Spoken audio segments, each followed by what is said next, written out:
Halo, salam sejahtera bagi kita semua. Sehat selalu bagi kita semua ya.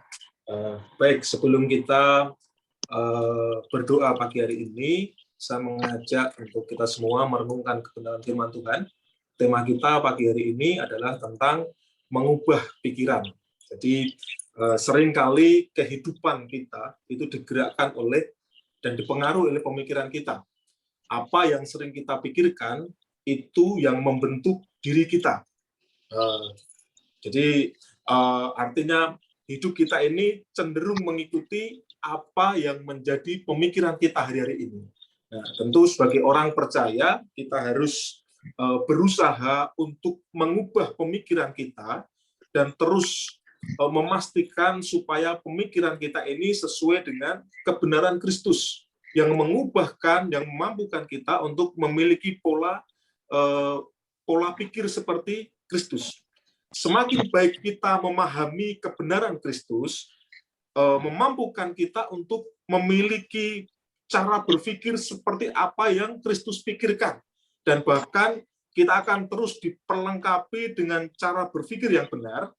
Pada akhirnya, cara hidup kita, arah hidup kita itu benar sesuai dengan kebenaran firman Tuhan. Nah, tentu tidak mudah karena setiap orang pasti akan mengalami peperangan dalam hidupnya. Ada hal yang baik, ada yang jahat, itu yang menjadi cara dia berpikir, yang menentukan apakah cara berpikirnya itu menjadikan dia sebagai orang yang menang dalam hidupnya atau kalah, saudaraku yang dikasihi Tuhan. Nah, apalagi berita sekarang ini cenderung membuat seseorang itu takut dan khawatir. Kemarin saya ditelepon sama orang tua gitu, karena katanya di daerah saya banyak orang yang terpapar COVID. Dan ada banyak berita, bahkan Gubernur Jawa Tengah sendiri menyatakan bahwa ada varian virus yang dari India masuk, di mana itu proses penularannya begitu cepat. Nah, tentu kalau orang yang dia tidak memahami bagaimana Tuhan itu tetap mengambil kendali atas bangsa ini, yang ada dalam pikirannya adalah ketakutan yang begitu mencekam. Bukan hanya ketakutan, kekhawatiran, bahkan mungkin dia terlalu menjiwai apa yang terjadi akhir-akhir ini. Seringkali peristiwa yang terjadi ini dipakai oleh iblis untuk menanamkan benih-benih yang itu membuat pikiran kita menjadi orang-orang yang takut, orang-orang yang khawatir, orang-orang yang depresi, kecemasan yang begitu luar biasa. Itulah yang sering ditebarkan oleh iblis, bahkan seolah-olah doa-doa yang kita sudah naikkan dari awal tahun kemarin itu seolah-olah tidak ada powernya begitu. Saya ingat awal khotbah dulu Pak Oscar pernah menyampaikan kalau pandemik ini sungguh sangat luar biasa karena tidak ada perbedaan antara orang kaya dan orang miskin. Kalau ketika kerusuhan gitu orang kaya lari ke luar negeri, sekarang tidak ada yang bisa kemana-mana. Nah, itulah yang sekarang ini ditebarkan oleh si jahat, benih-benih ketakutan dan kekhawatiran bagi setiap orang percaya untuk dia kalah dalam memanage cara dia berpikir. Nah, saudara yang dikasih Tuhan, maka dari itu kita mau merenungkan firman Tuhan di Filipi 4. Ini mungkin saudaraku sering mendengarnya. Saya mau ingatkan kembali dari Filipi 4 ayat yang ke-8 dan 9. Saya baca buat kita semua. Jadi akhirnya saudara-saudara, semua yang benar, semua yang mulia, semua yang adil, semua yang suci, semua yang manis, semua yang sedap didengar, semua yang disebut kebajikan dan patut dipuji, pikirkanlah semuanya itu. Dan apa yang telah kamu pelajari, dan apa yang telah kamu terima, dan apa yang telah kamu dengar, dan apa yang telah kamu lihat padaku, lakukanlah itu. Maka Allah sumber damai sejahtera akan menyertai kamu. Nah, Bapak Ibu yang dikasihi Tuhan, kalau saya renungkan ketika ayat ini kemudian saya sinkronkan dengan kejadian yang terjadi hari ini, maka pesan yang harus kita renungkan pagi ini adalah bagaimana kita menyingkirkan kebohongan yang ditebarkan oleh iblis, yang ditaburkan oleh iblis, berbagai hal kekhawatiran tadi, ketakutan tadi, dengan pemikiran-pemikiran yang positif. Tuhan menghendaki kita untuk mengganti segala ketakutan, pemikiran yang salah itu, dan menggantinya dengan kebenaran Kristus yang mengubahkan hidup kita. Firman Tuhan tadi memberikan perenungan bagi kita supaya kita memiliki cara berpikir yang benar.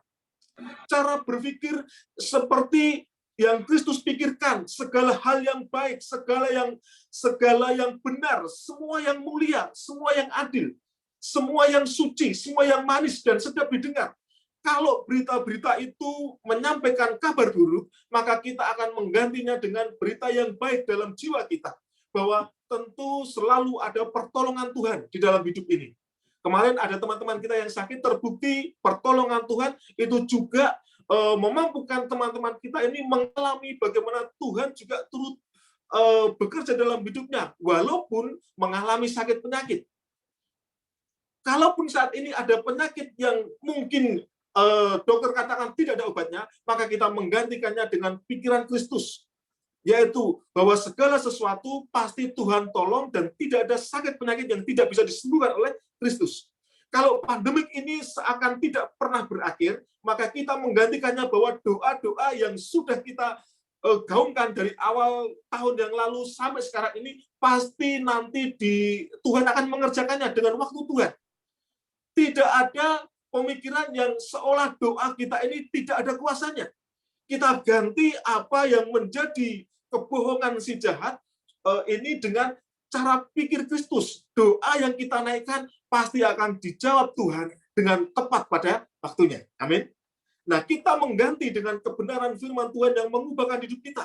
Dan kita memiliki cara bertindak yang benar. Nah, kalau tadi ayat yang kita pelajari adalah apa yang kamu pelajari, apa yang kamu terima, dan apa yang kamu dengar, dan apa yang telah kamu lihat padaku, lakukanlah itu. Saudaraku yang dikasihi Tuhan, kita melihat, mendengar firman Tuhan yang begitu indah, yang powerful dalam hidup ini, maka kita harus melakukan itu. Praktek firman, praktek kuasa, mendoakan orang sakit, mendoakan bangsa ini terus-menerus kita gaungkan, supaya apa? Kuasa Tuhan itu semakin dinyatakan di setiap situasi dari bangsa ini. Yang mengubahkan bangsa ini pasti akan terjadi dengan waktu Tuhan. Saya percaya itu. Memiliki cara berpikir yang benar, memiliki cara bertindak yang benar, kemudian ayat yang terakhir tadi, maka Allah sumber damai sejahtera akan menyertai kamu. Saya rindu setiap kita mengalami pengalaman-pengalaman yang indah bersama Tuhan. Dengan apa? Mengubah cara berpikir kita kepada kebenaran Kristus yang memampukan kita untuk memiliki cara berpikir Kristus. Ada penyertaan Tuhan yang memberikan sukacita, damai sejahtera bagi kita semua, dan pada akhirnya itu akan kita nikmati. Kalau kebohongan sekarang, berita-berita buruk itu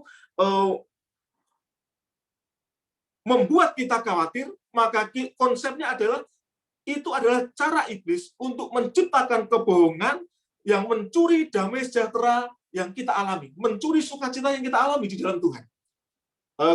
Di Yohanes 10 ayat 10 dikatakan, pencuri datang untuk mencuri, membunuh, dan membinasakan. Tetapi aku datang supaya kamu memiliki hidup dan mempunyai dalam segala kelimpahan. Jadi sukacita kita, damai sejahtera kita, jangan sampai dicuri oleh pencuri itu, oleh si jahat itu. Tetapi sukacita kita harus terus berlangsung dalam hidup ini, situasi apapun, kita tetap percaya bahwa Tuhan pasti akan menolong kita. Situasi bangsa ini pasti Tuhan akan menolong kita.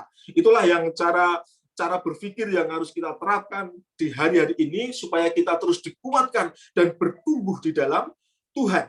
Iblis terus berusaha untuk menjauhkan diri kita dan berusaha untuk kita gagal.